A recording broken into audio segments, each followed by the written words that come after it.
Should your LIC premiums pay for the bailout of a failing public sector bank? The government considers selling its stake in IDBI to the state-owned insurance company. He is accused of rape and criminal intimidation, but Malayalam movie star Dilip has no trouble being rehabilitated by the Association of Malayalam Movie Artists. It reeks of misogyny, says the Women in Cinema Collective.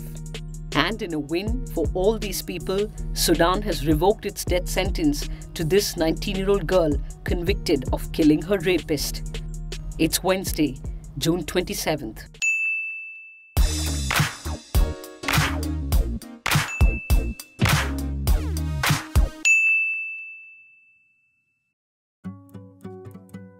As any average Indian, when you entered the workforce, one of the first pieces of advice you likely got from your parents was to invest in LIC policies. But how many of us care to find out where LIC is investing our money and how that could possibly affect our returns? Let's look at a proposed move by the government that has come under criticism. The government is considering selling stake in the stressed IDBI bank to LIC. What does this mean and why should you care? Vivek Kaul, author of the Easy Money trilogy, explains. IDBI Bank is by far the worst performing of all public sector banks. So the bad loans ratio is around 28%. This essentially means that out of every 100 rupees that they have lent out, 28 haven't been repaid for 90 days or more. In absolute numbers, the bad loans are around 55,000 crore.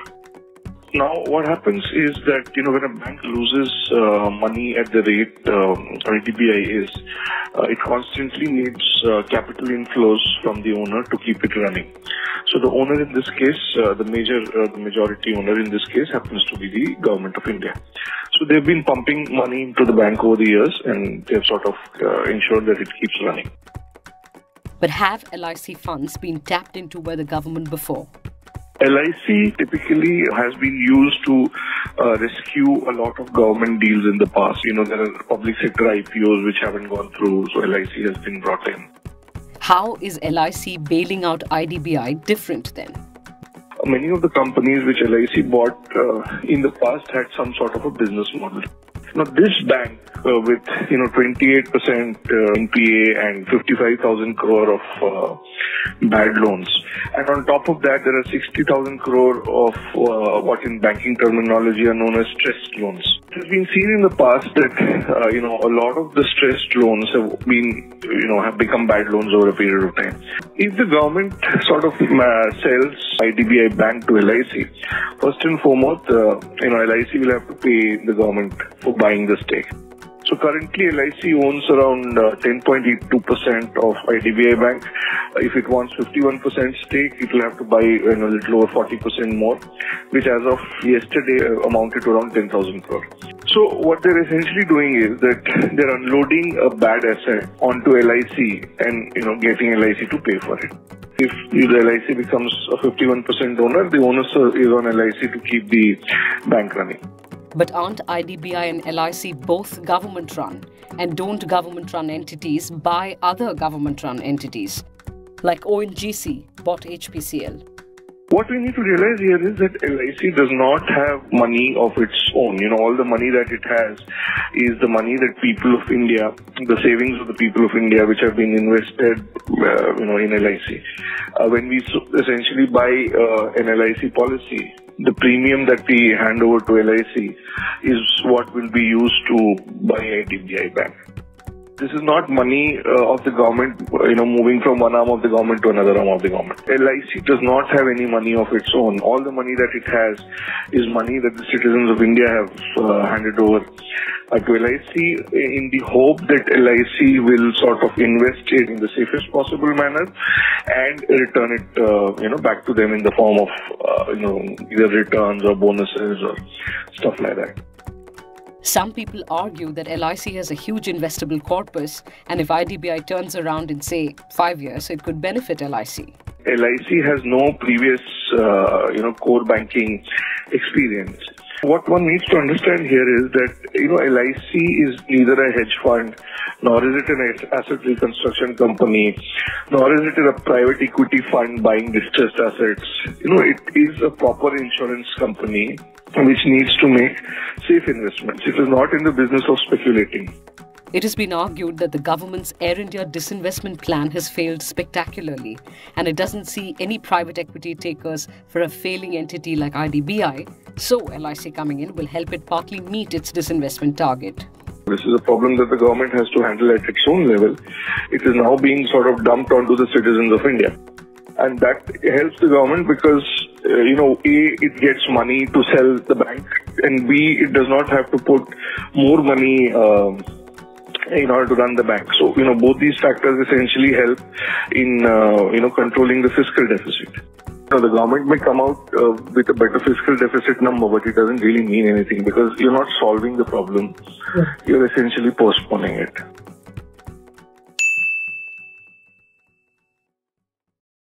He is accused of kidnapping, rape and criminal intimidation and is now out on bail pending trial. But it clearly doesn't matter as far as the Association of Malayalam Movie Artists is concerned. The film body reinstated Malayalam actor Dilip less than a year after he was removed from the film body following his arrest. The survivor, also an actor, was abducted and raped in February last year when she was on her way to Kochi. The Women in Cinema Collective, an organization of female actors in Malayalam cinema, has strongly objected to the decision of the AMMA to recall actor Dilip into its ranks. Their statement read, "Why did AMMA oust Dilip in the first place? What change in the earlier situation has made you take him back? Don't you find anything wrong in reinstating someone accused of sexual assault even before the trial is over? Aren't you shaming the survivor of the assault, who's also a member of this organization? We condemn the decision that reeks of misogyny." Dilip is arguably among the more powerful and influential actors in the Malayalam film industry. Noura Hussein, a 19-year-old Sudanese woman's death sentence for stabbing her rapist to death, has been repealed. As of June 25th, more than 14 lakh people had signed a petition, Justice for Noura, to reverse her sentencing. Amnesty International got so many people to write to Sudan's Justice Minister that the man had to change his email address. It is a new era for Sudan and all these women who stood in support of Noura. So, what transpired? Noura was 12 when her cousin Abdul Rahman Mohammed Hamad, twice her age, said he wanted to marry her. Noura refused. Forcibly married, she ran away. Last year, before she turned 18, her parents made her move in with Hamad. Noura fought. Then he came home with his friends who held her down and raped her. The next night when he tried again, there was a scuffle, and acting in self-defense, she stabbed him. Like in India, marital rape is not illegal in Sudan, and Noura was sentenced to death by a Sharia court. But Noura has become the face of child marriage in Sudan, where 1 in 3 girls are married before they turn 18, and 1 in 8 are married off before they reach 15. Sudan allows children to be married when they reach maturity or when they turn 10 years of age. But Noura Hussein, her courage and her fight could be the usher of new hope.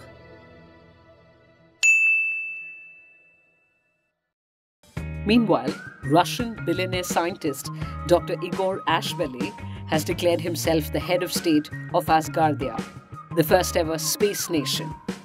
Literally, it's got its own constitution, a flag, a national anthem, a parliament of ministers, and even 2 lakh plus citizens. Presently, Asgardia may be this bread loaf-sized thing revolving around Earth, but Dr. Igor hopes it will be an actual country beyond Terra Nova soon. In case you're interested, registering as an Asgardian citizen is completely free. Cheers to your exploration of the 4th dimension. For news and analysis from the other 3, we're here, and we'll be back again tomorrow.